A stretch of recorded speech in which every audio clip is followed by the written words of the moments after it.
రెండవ మాటలో మనందరికీ బాగా సుపరిచితమైనటువంటి విషయం ఏంటంటే, ప్రభువారితో సిలువ వేయబడినటువంటి ఇద్దరు నేరస్తులలో ఒక నేరస్తుడు పరలోకంలోనికి లేక పరదైసులోనికి వెళ్ళడానికి అనుమతి పొందాడు.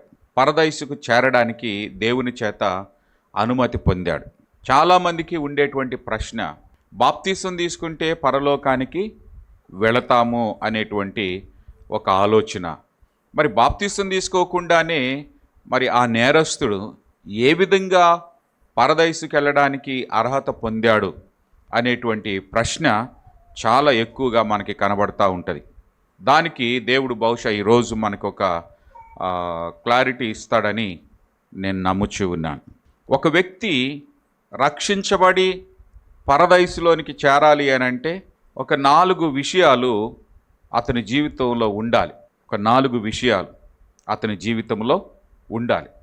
ఆ 4 విషయాలలో ఈ రోజున మనము ఒక్కొక్కటిగా ధ్యానం చేసుకుందాం. మొదటిది, ఒక వ్యక్తి రక్షించబడి పరదైసుకు చేరాలి అని అంటే మొదటి విషయం, యేసు ప్రభు అని తన నోటితో ఒప్పుకోవాలి. రోమీయులకు రాసినటువంటి పత్రిక 10వ అధ్యాయము 9వ వచనం నుండి 12వ వచనం వరకు మనము చదివినట్లయితే, అదేమనగా యేసు ప్రభు అని నీ నోటితో ఒప్పుకొని దేవుడు మృతులలో నుండి ఆయనను లేపెనని నీ హృదయమందు విశ్వసించిన ఎడల నీవు రక్షించబడుదువు.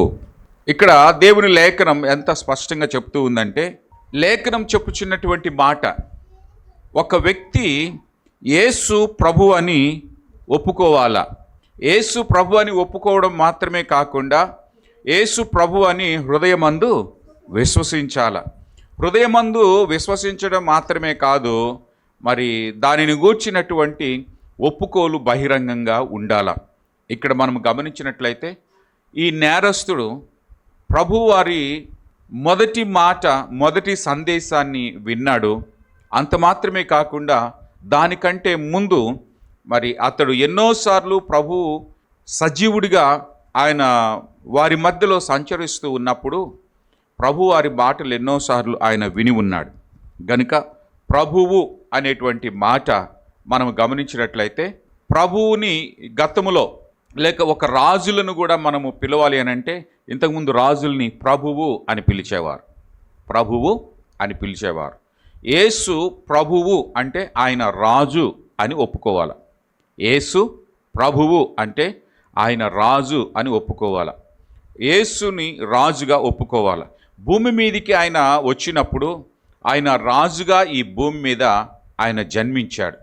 రాజుగా ఈ భూమి మీద ఆయన జన్మించాడు. మనందరికీ తెలుసు, జ్ఞానులు ఆయన వెతుక్కుంటూ వచ్చి యూదుల రాజు ఎక్కడా అని అడిగారు. యేసు ప్రభువారు ఈ భూమి మీద ఆయన రాజుగా జన్మించాడు. కాబట్టి క్రీస్తును రాజుగా, యేసు ప్రభువును రాజుగా ఒప్పుకోవాలి. ఈ లోకంలో చాలామంది యేసు రాజు అనేటువంటి మాటని ఒప్పుకోరు. ఆయన రాజ్యమున్నది, ఆయన రాజని, విశ్వాన్ని పరిపాలించేటువంటి విశ్వపాలకుడు అని, ఆయన చక్రవర్తి అని ఒప్పుకొని వారు ఎంతోమంది ఉన్నారు. గనుక మనం గమనించినట్లయితే నీవు రక్షించబడాలి అని అంటే యేసు ప్రభు అని ఒప్పుకోవాలి. ప్రభు అనే కాదు, ఆయన రాజు అని ఒప్పుకోవాలి. రాజు అంటే ఆ రాజు క్రింద మనము ఆయనకి పౌరులముగా ఉండాలి. ఆయన మనకు రాజు అయితే మనం ఆయన కింద పౌరులంగా ఉండాలి. ఆయన మాటను మనము అంగీకరించాలి. ఆయన మాటకు విధేయులము కావాలా. ఆయన యొక్క మాటకు, ఆయన సందేశానికి మనము బద్ధులం అవ్వాలి. ఇక్కడ మరి దొంగ చేసినటువంటి పని అదే. యేసు ప్రభువుని రాజు అని ఒప్పుకున్నాడు. యేసు ప్రభు వారి జీవితాన్ని మనం గమనించినట్లయితే ఆయన విచారణ చేయబడినప్పుడు పిలాతు అడిగాడు, నీవు యూదులకు రాజువా అని అంటే ప్రభు అన్నాడు, నీవన్నట్టే అని అన్నాడు. అంత మాత్రమే కాకుండా పిలాతు ఇంకొక మాట కూడా, ఆయన సిలువ మీద పై విలాసము రాసేటప్పుడు కూడా ఏమని రాశాడు, INRI అని ఉంటుంది. ఒక 2-3 భాషలలో అది రాయబడింది. సో INRI అనేటువంటి మాటకి మనందరికీ బాగా తెలిసినటువంటి మాట. యూదులకు రాజు, నజరేయుడగు యూదుల రాజు అనేటువంటి మాట, దానికి పైన విలాసము ఆయన రాసి పెట్టాడు. కలువరి శిలువ మీద వేలాడినటువంటి వారిలో ఆయన చనిపోయేటప్పుడు కూడా నీతిమంతుడు రాజు అనే బిరుదుతోనే ఆయన తన ప్రాణాన్ని విడిచాడు. గనుక మనం గమనించాల్సినటువంటి విషయం ఏంటంటే, యేసు ప్రభువు అంటే ఆయన రాజు అని మనం గుర్తించాలి. అందుకనే ఈ నేరస్తుడు యేసు ప్రభువుని రాజుగా గుర్తించాడు. గనుక యేసు, నీ రాజ్యముతో వచ్చినప్పుడు నన్ను జ్ఞాపకము చేసుకో అని అడుగుతూ ఉన్నాడు. గనుక ఈ నేరస్తుడు ప్రభువుని రాజు అని గుర్తించాడు, హృదయమందు విశ్వసించాడు, నోటితో ఒప్పుకున్నాడు. తర్వాత రెండవ విషయం ఏంటంటే, యేసు నామమున ప్రార్థన చేయాలి. యేసు నామమున ప్రార్థన చేయాలి. అదే మార్కు రాసినటువంటి శుభవార్త 10వ అధ్యాయము 13వ వచనాన్ని మనం గమనించినట్లయితే, ఎందుకనగా ప్రభు నామమును బట్టి ప్రార్థన చేయువాడెవడో వాడు రక్షింపబడును. దేవునికి మహిమ కలుగును గాక. ప్రభు నామమును బట్టి ప్రార్థన చేసేవారు రక్షించబడతారు. సో ఒక వ్యక్తి రక్షించబడి పరదైసులోనికి వెళ్ళాలి అని అంటే ఖచ్చితంగా యేసు నామమున ప్రార్థన చెయ్యాలి. ఈ నేరస్తుడు చేసిన పని అదే. నేరస్తుడు ఏం చేస్తాడు? యేసు ప్రభువారిని, యేసు నీ రాజ్యముతో వచ్చేటప్పుడు నన్ను జ్ఞాపకం చేసుకో. ఇది ఒక కమాండా లేకపోతే ఒక రిక్వెస్ట్కి మన తెలుగు భాషలో మనవి చేస్తున్నాము. ఇంతకుముందు మనం లెటర్ రైటింగ్లో ప్రార్థిస్తున్నాము, మాకు సాయం చేస్తారని మేము నమ్ముచున్నాము, విశ్వసిస్తున్నాము, ప్రార్థిస్తున్నాము అని ఎండింగ్లో పెడతాం. సో గనుక ఈ నేరస్తుడు ప్రభువారిని చూచి నీ రాజ్యంలో నన్ను చేర్చుకో అని ప్రార్థన చేస్తూ ఉన్నాడు. అందుకే ఈ దొంగకు ఖచ్చితంగా పరదైసులోనికి ప్రవేశించే అవకాశం కలిగింది. దొంగ దేవుని నామమున ప్రార్థన చేశాడు. ఈ రోజున నీవు నేను మనము ఎవరైతే దేవుని నామమున ప్రార్థన చేస్తారో వారు రక్షించబడతారు. నీవు రక్షించబడి పరదైసులోనికి చేరాలంటే యేసు నామమున ప్రార్థన చేయాలి. ఇక మూడవ విషయం, మార్కు రాసినటువంటి శుభవార్త 16వ అధ్యాయము 16వ వచనం. మార్కు రాసినటువంటి శుభవార్త 16వ అధ్యాయము 16వ వచనం. నమ్మి బాప్తిస్మము పొందినవాడు రక్షింపబడును, నమ్మని వానికి శిక్ష విధించబడును. ఇక్కడ మరి కలువరి సిలువలో యేసు ప్రభువారితో పాటు సిలువ వేయబడినటువంటి ఇద్దరు నేరస్తులలో ఒక నేరస్తుడైతే ఖచ్చితంగా మరి పరలోకానికి ప్రవేశించాడు, లేక పరదైసుకు ప్రవేశించాడు. ప్రభు ఆయనకి అష్యూరెన్స్ ఇచ్చేశాడు. ఇప్పుడు చాలామంది మనకు ఉండేటువంటి ప్రశ్న ఏంటంటే, మరి బాప్తిస్మము పొంది పరదైసుకు వెళ్ళాలి, మరి దొంగకి బాప్తిస్మం లేదు, మరి ఎలాగెళ్ళాడు, ఎలాగ ఇవ్వబడింది? ఇక్కడ ఒక విషయం మనం గమనించాల్సిన విషయం ఏంటంటే, దొంగకి ఆ యొక్క సిలువ మీద ఉండి దిగి వచ్చి బాప్తిసం పొందే అవకాశం లేదు. ఎందుకంటే అప్పటికి బాప్తిసం ఇస్తున్నటువంటి వాళ్ళల్లో ముగ్గురున్నారు. ఒకరు బాప్తిసం ఇచ్చేటువంటి యోహాను, కానీ యోహాను అప్పటికి చనిపోయాడు. యేసు ప్రభువారు బాప్తిసం ఇస్తున్నాడు. ఇచ్చాడా యేసు ప్రభువారు బాప్తిసం? ఇచ్చాడా యేసు ప్రభువారు బాప్తిసం? ఇచ్చాడా? యేసు ప్రభువారు బాప్తిసం ఇస్తే ఎక్కడిచ్చాడో, ఎక్కడ రాయబడిందో నాకు రెఫరెన్స్ చెప్పాలి.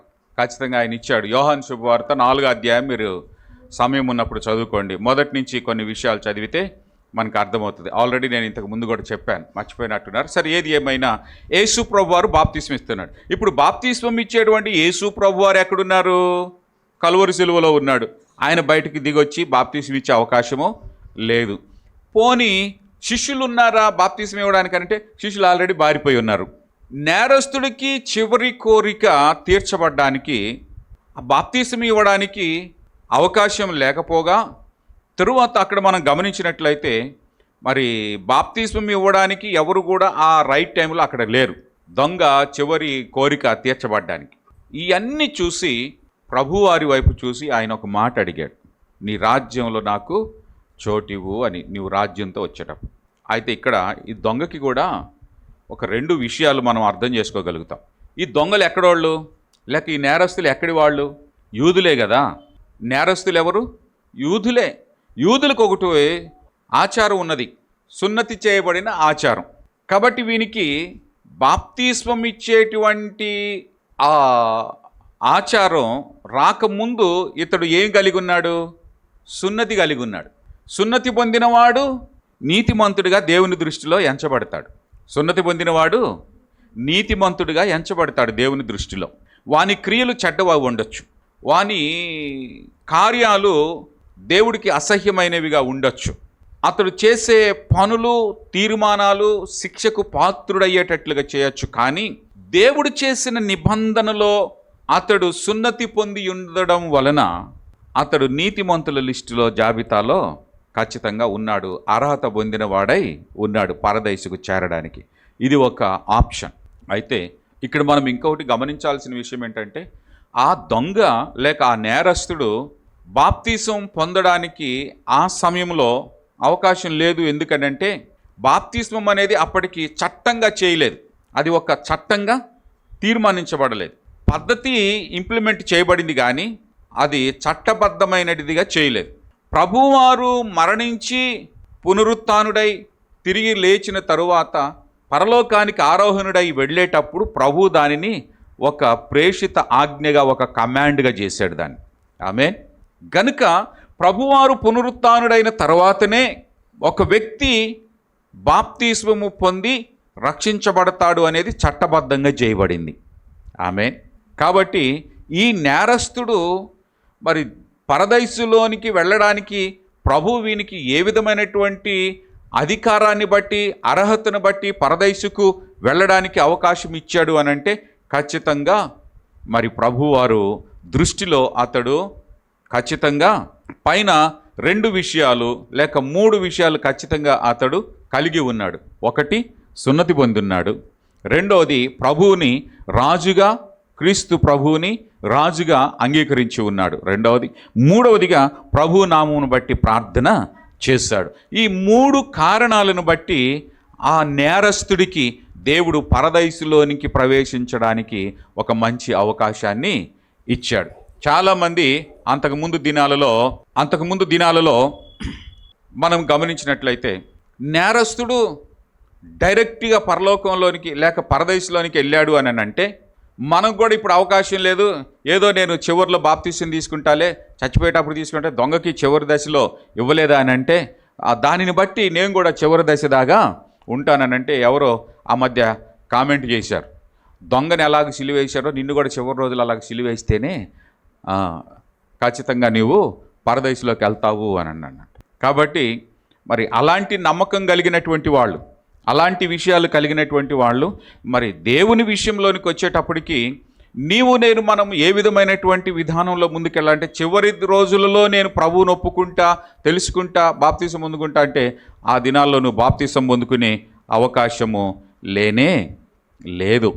గనుక ప్రియ దేవుని బిడ్డలారా, మనం గమనించాల్సిన ఒక విషయం ఏంటంటే బాప్తిస్మము పొందడానికి నమ్మి బాప్తిసం పొందితే నీవు రక్షించబడతావు అని అంటే ఖచ్చితంగా ఇప్పుడైతే అది చట్టం చేయబడింది, ఇప్పుడైతే అది లా అయిపోయింది, ప్రభు ఆజ్ఞ అయింది.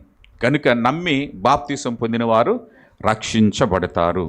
ఇక నాలుగవ విషయం మత్తయి రాసినటువంటి శుభవార్త 24వ అధ్యాయం 13-14 వచనాలు. 13-14 వచనాలు మత్తయి రాసినటువంటి శుభవార్త. అంతము వరకు సహించిన వాడే రక్షించబడతాడు. అంతము వరకు సహించిన వాడే రక్షించబడతాడు. నమ్మి బాప్తిసం పొందిన తరువాత అంతము వరకు సహించాల. అంతం వరకు మనము సహించేవారమైతే మనము దేవుని రాజ్యంలో ప్రవేశిస్తాం, ప్రభు రాజ్యంలో మనము ప్రవేశిస్తాం. అంతము వరకు సహించేవారంగా ఉండాలి. బాప్తిసం పొందినప్పుడు ఒక వాగ్దానం చేస్తాం, ఏమని? నీ లోపటి నుండి నీ బయట నుండి ఎన్ని శోధనలు వచ్చినా, ఎన్ని బాధలు వచ్చినా, ఎన్ని వ్యతిరేకతలు వచ్చినా, ఎన్ని శ్రమలు వచ్చినా, ఎన్ని హింసలు వచ్చినా మరణము వరకు నమ్మకంగా ఉంటానని తీర్మానము తీసుకున్నాను అని ఒప్పుకున్నటువంటి మనము అంతము వరకు సహించాలి. అంతము వరకు సహించాలి. అంతము వరకు మనము సహించగలిగినటువంటి వారమైతే దేవుని రాజ్యంలో మనము ప్రవేశిస్తాం. నమ్మిన వారు దేవునికి స్తోత్రం చెల్లిద్దాం. హల్లెలూయా. అంతం వరకు సహించాలి. మనం గమనించినట్లయితే యేసుప్రభు ఒక ఉపమానం చెప్పాడు. ధనవంతుడు లాజరు ఉపమానం. ధనవంతుడు లాజరు ఉపమానంలో మరి ఈ ధనవంతుడు ఎక్కడున్నాడు, లాజరు ఎక్కడున్నాడు, వారిద్దరి విషయాల గురించి మనం గమనించినట్లయితే అబ్రహాము ఎక్కడున్నాడు, పరదైసులో ఉన్నాడు. ఈ పేదవాడు ఎక్కడున్నాడు, పరదైసులో ఉన్నాడు. మరి వీరిద్దరూ పరదైసుకి వెళ్ళడానికి మరి నమ్మి బాప్తిసం పొందారా? నేడు నీవు నాతో కూడా పరదైసులో ఉందో అని దొంగకు అవకాశం ఇచ్చాడు. మరి ఈ యేసుప్రభు వారు బ్రతికుండగా ఆయన చెప్పిన ఉపమానంలో వీరందరూ కూడా పరదైసుకి ఎలా వెళ్ళారు? వారు సున్నతిని బట్టి వెళ్ళారు, ప్రభునామను బట్టి ప్రార్థన చేసిన వారై ఉన్నారు, అంతము వరకు సహించిన వారై ఉన్నారు. ఎన్ని శోధనలు వచ్చినా, ఎన్ని శ్రమలు వచ్చినా, ఎన్ని హింసలు వచ్చినా, ఎన్ని రకాలైనటువంటి విచారణలు వారిని చేసినా, ఎన్ని నిందలు మోపినా, అపవాదులు వారి మీద మోపినా, ఎన్ని కరువులు వచ్చినా, ఎన్ని కాటకాలు వచ్చినా వారు భక్తిని విడవలేదు, విశ్వాసాన్ని విడవలేదు, వెనుకంజ వెయ్యలేదు. అన్నిటినీ సహించారు. అన్నిటినీ సహించారు గనుకనే వారు పరదైసులో ఉండగలిగారు. పేదవాడు వాని జీవితం మనం గమనించినట్లయితే, ధనవంతుడు బిర్యానీలు తింటున్నాడు, వాని దగ్గర మిగిలింది తింటున్నాడు. అతడు బ్రహ్మాండమైనటువంటి పిజ్జాలు, బర్గర్లు తింటున్నాడు, అవి మిగిలిపోయి ఇతడు తింటున్నాడు. కానీ దేవుడిని ఎన్నడూ కూడా దూషించలేదు. ప్రభువా, నాకేంటి ఈ దుస్థితిని ఇచ్చావు, నాకేంటి ఈ కష్టాన్ని ఇచ్చావు, నాకేంటి లేమిడిని ఇచ్చావు అని ఎన్నడూ కూడా దేవుణ్ణి దూషించలేదు, దేవుణ్ణి నిందించలేదు. నాకు ఈ స్థితి కలుగజేసావేంటి అని దేవుడి మీద ఎప్పుడు మనసు ఆయాసాన్ని పెట్టుకోలేదు. ఇచ్చిన స్థితిలో సంతృప్తితో బ్రతికాడు. ఆ స్థితి తాను కలిగి ఉండవలసి వచ్చినా ఆ స్థితిలోనే తాను ఉండగలిగాడు. ఆమె అంతము వరకు ఆ స్థితిని సహించాడు. ఇంకా ఒక రకంగా చెప్పాలనంటే తనకు శారీరకమైనటువంటి శారీరక బాధ కలిగినప్పుడు దాన్ని తగ్గించుకోవడానికి, వైద్యులను సంప్రదించుకోవడానికి, మెడిసిన్ను కొనుక్కోవడానికి ధనం అవసరం. ధనం లేదు, రోగాన్ని బాగు చేసుకోలేడు, మెడిసిన్ కొనుక్కోలేడు. ధనవంతుడు చూస్తూనే ఉన్నాడు వాని పరిస్థితి. ఓరా నాయన కొంచెం బాగు చేయించుకో, ప్రాణం నిలబెట్టుకో అని ధనవంతుడు ఏం దయ చూపలేదు. ధనవంతుడు తనకు నచ్చినట్టుగా తాను జీవించాడు, తనకు నచ్చినట్టుగా తాను బ్రతికాడు. అలాగనే బీదవాడైనటువంటి లాజరు కూడా ఎలా బ్రతికాడు? ఈ స్థితిని సహించడానికి ఓపిక నీవు ప్రభు అని ప్రార్థనతో బ్రతికాడు. దేవుని వైపే చూచాడు. తనకు కలిగిన ఆ స్థితి, మానసిక స్థితిని తట్టుకోగలిగాడు. చాలామంది ఆ స్థితిని తట్టుకోలేక ఏమైపోతారు? మానసికంగా కకావికలమై చెదిరిపోతారు. సైకలాజికల్గా వాళ్ళు అదో లోకంలోకి వెళ్ళిపోతారు. ఇక మన భాషలో చెప్పాలంటే పిచ్చి లేచింది, మెంటల్ లేచింది అంటారు కదా. అలాంటి స్థితి కలిగినప్పుడు మరి ఈ పేదవాడైనటువంటి లాజరుకు అటువంటిది ఏం కలగలేదు. ఎందుకంటే ఈ స్థితి కలుగజేసింది దేవుడే అన్నాడు, సహించుకున్నాడు, అంతే. ఏమి ఓవర్గా ఆలోచించుకోలేదు. గనుక పరదైసులో అబ్రహాము రొమ్మున ఆనుకొని ఉన్నాడు. ఆమేన్. అందుకనే నీవు నేను మనము రక్షించబడి పరదైసుకు వెళ్ళి పరదైసు నుండి నిత్యరాజ్యమైనటువంటి పరలోకంలోనికి మనం వెళ్ళాలి అనంటే ఈ 4 విషయాలు మన జీవితంలో ఖచ్చితంగా ఉండాలి. 1, యేసు ప్రభు అని నోటితో ఒప్పుకోవాలా, హృదయమందు విశ్వసించాలా. యేసు రాజని నమ్మాలా, యేసు రాజని నోటితో ఒప్పుకోవాలా. 2, ప్రభు నామమును బట్టి ప్రార్థన చేయాలా, ప్రభు నామమును బట్టి ప్రార్థన చేయాలా. 3, నమ్మి బాప్తిస్మము పొందాలా, 4, అంతము వరకు సహించాల. ఈ దొంగకి కూడా ఈ 4 విషయాలు ఉన్నాయి. లేక ఈ నేరస్తుడి జీవితంలో ఈ 4 విషయాలు ఉన్నాయి. యేసు ప్రభు అని నోటితో ఒప్పుకున్నాడు. ఆయన సంభాషణలో యేసు అని నమ్మాడు. అలాగనే ఆయనని రాజు అని నమ్మాడు.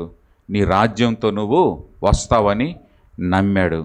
అలాగనే మూడవదిగా నన్ను నీ రాజ్యంలో చేర్చుకో అని ప్రార్థించాడు. అలాగనే ప్రభు తనను పరదేశుకు తీసుకొని వెళ్ళేంత వరకు ప్రభువుతో పాటు ఆ శిలువ శ్రమలను అంతము వరకు సహించాడు.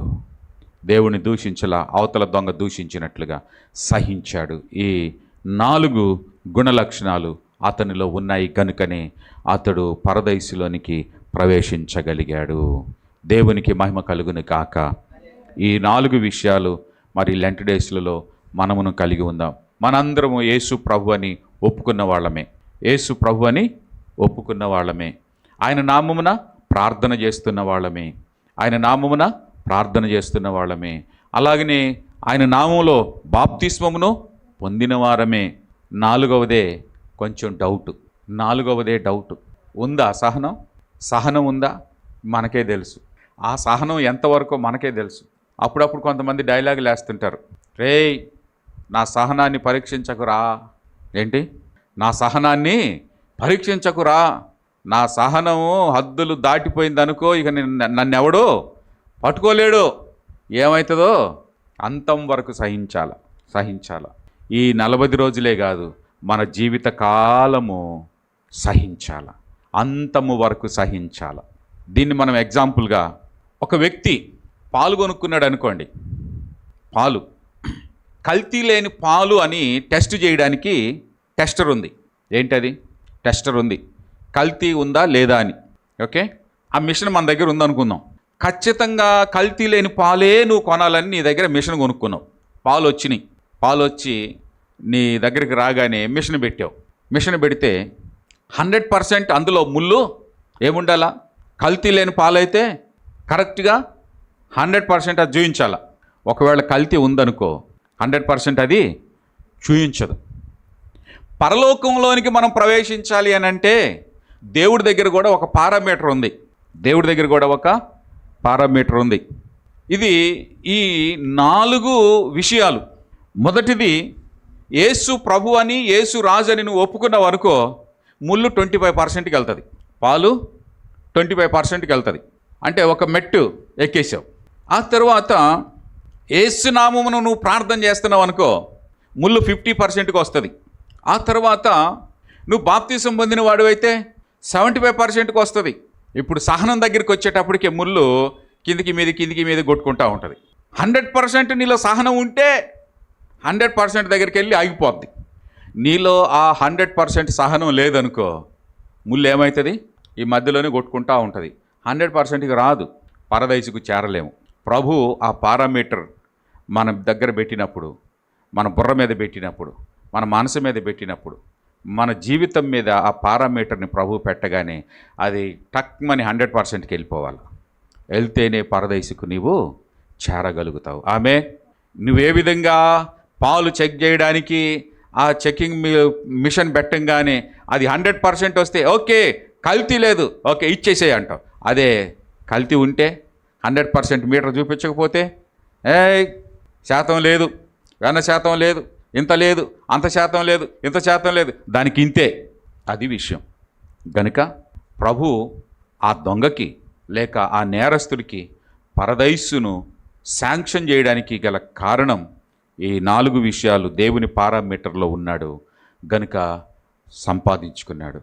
మనమును అంతము వరకు సహించే వారంగా ఉందాం. ప్రభు మనకు అట్టి కృప దయచేయును గాక. తలలు వంచండి, ప్రార్థన చేసుకుందాం.